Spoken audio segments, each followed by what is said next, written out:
some random footage as I attempt to make some cable retainers. They're going to slide in that little hole and retain the cable sitting about there.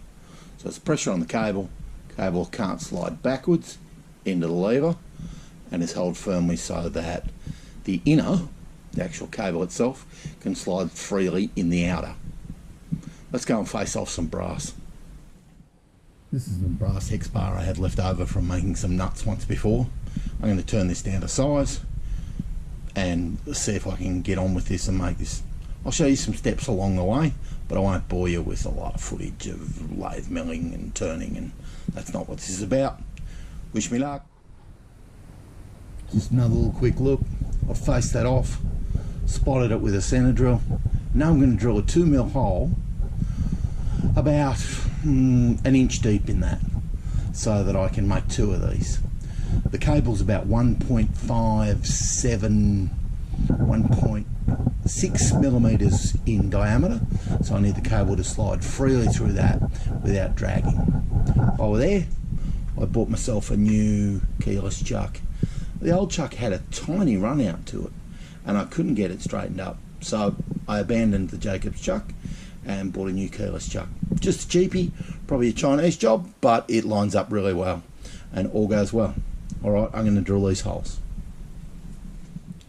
Coming back in, I have machined that brass Xbar down to a 7mm diameter, or just over 7.02 it is, but that's close enough for me.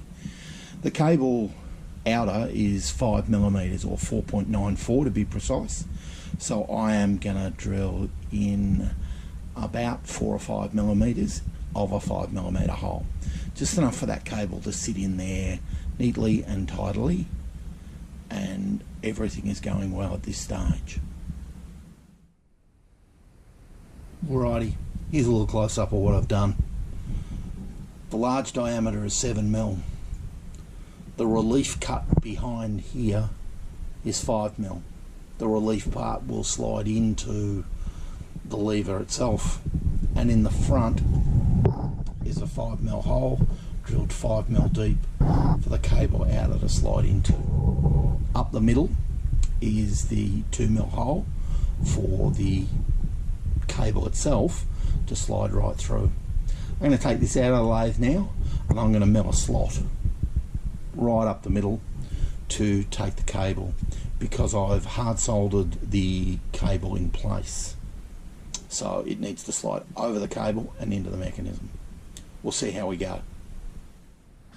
Okay, not a sophisticated setup, but it's done the job. I'm not sure whether you can see, but I've milled the slot in there.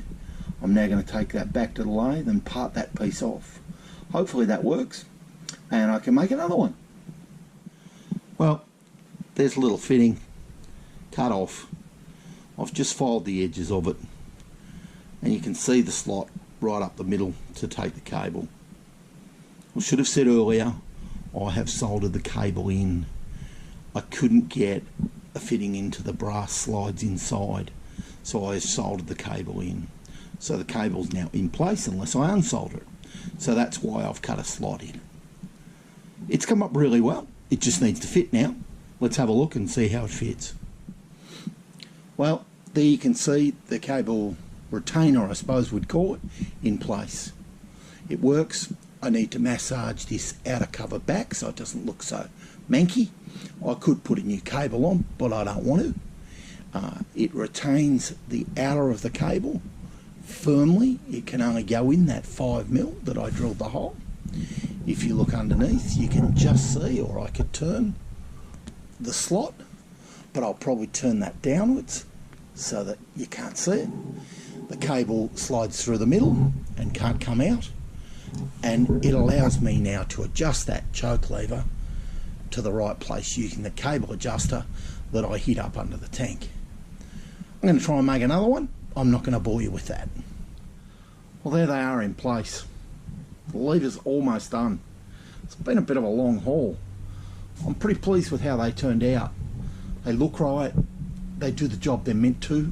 The choke works particularly well, and I've just adjusted that up a little bit. The throttle works pretty well. It's got a little sticky spot in it. I think I need to just make sure the slides are moving freely and make sure I've got the right adjustment in the cable. Overall, I'm pretty happy. The first one took me a little while to do. The second one took 10 minutes. I probably shouldn't have procrastinated and sooked like a big baby and done it in the first place. That's a pretty good result. I'm pretty happy with that. Hope you've enjoyed what I've done. I hack away a little bit. Sometimes I get a good result. This lever's moving in the right direction.